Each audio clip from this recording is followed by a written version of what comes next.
Ninguém segura 3 competições ao mesmo tempo, é quase impossível. Eu acho que o clube nessa situação tem que estabelecer prioridades. E a prioridade, eu acho que ela tem que ser estabelecida pela instituição, não pelo técnico. É o clube que tem que dizer, eu quero esse título aqui prioritariamente, é atrás dele que eu vou. No caso específico, me parece óbvio que o Flamengo tem que tentar ser campeão brasileiro. Lidera o campeonato, tem uma vantagem de 4 pontos para os segundos colocados, ele pode nessa semana ampliar essa vantagem. É um campeonato que você tem, você fica menos vulnerável a uma jornada infeliz que põe tudo a perder. E você, paralelamente, vê o que é possível fazer em Libertadores, Copa do Brasil. Libertadores, o Flamengo tem condição de disputar ano após ano, nesse cenário de 300 vagas, né? Pelas condições hoje do clube, pode manter bons elencos. É natural que ele se classifique sempre, como acontece com o Palmeiras, acontece com outros clubes aí do Brasil. E os mata-matas são sempre uma roleta, né? Eu acho que não tem muito cabimento. Agora, sobre elenco, assim, o Flamengo vendeu o Jonas bem vendido, muito bem vendido, jogador que estava sendo emprestado para vários clubes. Esse ano, o Carpegiani acabou gostando do seu desempenho nos treinamentos no começo da temporada. Ele voltou, de fato, melhor, um pouco menos estabanado. E acabou sendo aproveitado também pelo Barbieri, era o reserva imediato do Cuellar. E tem o Rômulo lá, que até hoje não jogou, vai jogar contra o São Paulo, que tudo indica. Não jogou assim, não teve sequência, né? Que é um jogador que tem que ser aproveitado. O Ronaldo da base não joga, então que se busca um volante.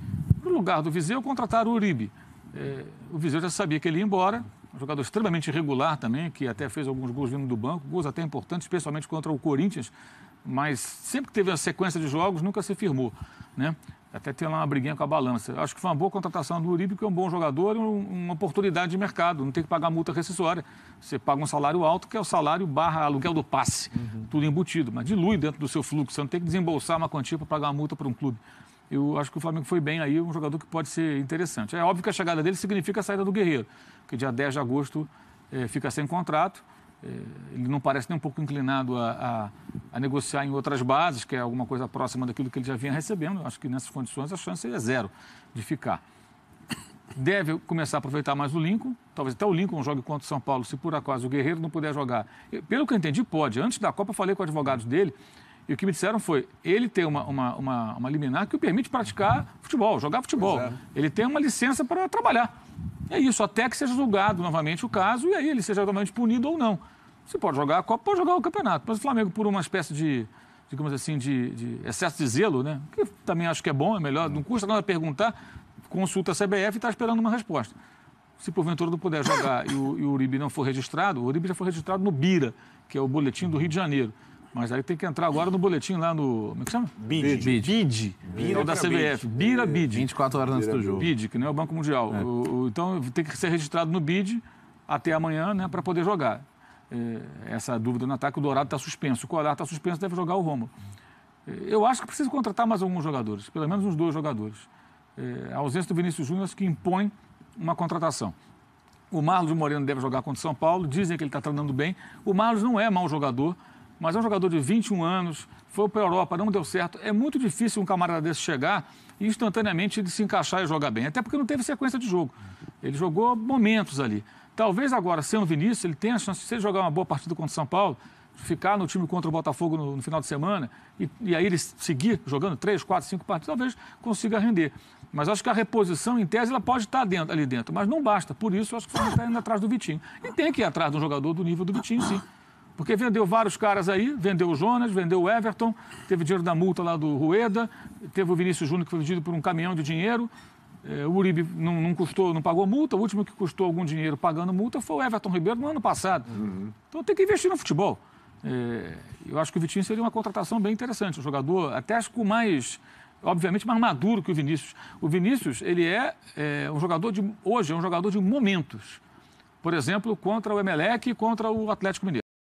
Não, os 2 jogos que ele decidiu, né? Com 2 jogadas lá no Equador, na Libertadores, e lá em Belo Horizonte contra o Galo, de uma arrancada espetacular. Ele serviu, o Everton Ribeiro fez o gol da vitória. Mas ele não tem atuações constantes ainda.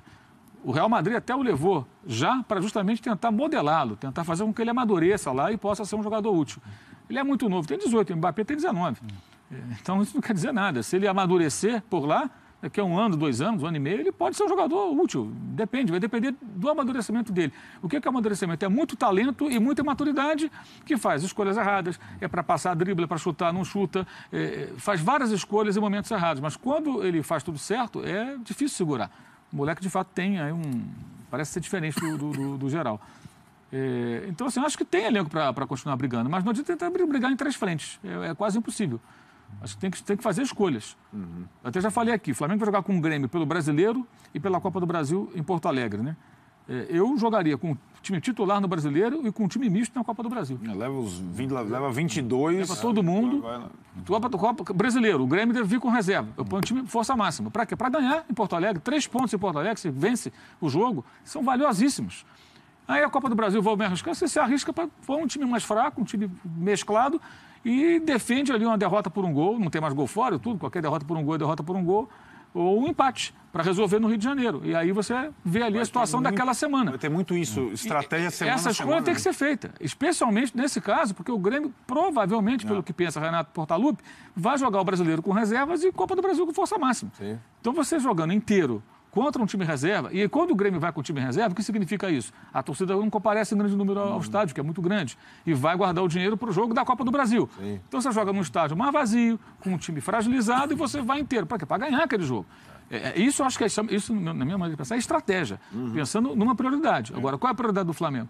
Outro dia eu conversei com uma pessoa que falou, mas a torcida está louca para a Libertadores. A torcida vai ficar louca pelo que ela quiser. O clube tem que ser inteligente. Onde você tem mais chance? Hoje a chance maior do Flamengo é remar para continuar na liderança, para abrir frente.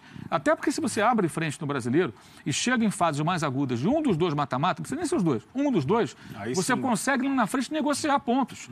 Aí você pode meter reserva num jogo que você pode perder porque você tem um jogo decisivo de Libertadores. Mas aí você tem que criar aquela gordura. E a hora é essa de criar essa gordura, né? Então, agora, a gente não sabe qual é a estratégia, evidentemente. Eles não falam, nem tem que falar. Isso é uma coisa interna para você apresentar as armas na hora. Então, acho que vai depender muito disso. E o Vitinho depende dos russos aceitarem a proposta, né? O Golovin tem a proposta do Mônaco. Chelsea também. E do Chelsea também. O Mônaco formalizou hoje, inclusive, que é o jogador. Se ele for, eu conversei hoje com um colega da imprensa russa. Se ele, por acaso... Não. Uma jornalista que fala português, inclusive. Ótimo. E ela estava me contando o seguinte, que ela acredita que se um negócio for feito, ele não faz o outro. Tá. Porque o clube não está nadando em dinheiro, está com alguns problemas financeiros. O dono, lá tem esse negócio de mecenato também, né? O dono tinha negócios na Ucrânia e com a invasão da Crimeia pela Rússia, ele teve seus negócios abalados, perdeu dinheiro, automaticamente isso reflete no clube, que os negócios desses caras funcionam, os negócios deles e o clube tudo junto. Abramovich, Chelsea, é mais ou menos parecido. Né? Então ele teve esse baque aí de tempos para cá, então perdeu o poder de investimento do CSKA, não está, precisa até fazer caixa, mas se vender um, não deve vender o outro. Por quê? Porque a venda de um deve resolver os problemas imediatos e automaticamente você não precisa vender outro jogador. E a torcida vai chiar se perder os 2. E o Vitinho é um jogador que tem um certo prestígio, os jogadores gostam, os torcedores gostam dele, ele costuma ser titular, ele joga regularmente. Então, além de fechar logo o negócio, eu acho que o Flamengo tem que torcer para esse outro negócio não acontecer. Sim. Se acontecer, vai ficar mais difícil convencer os russos a vender, especialmente porque é parcelado. E geralmente uma venda dentro da Europa não é perder de vista, né? Os clubes têm condições de chegar lá e casar a grana da Copa.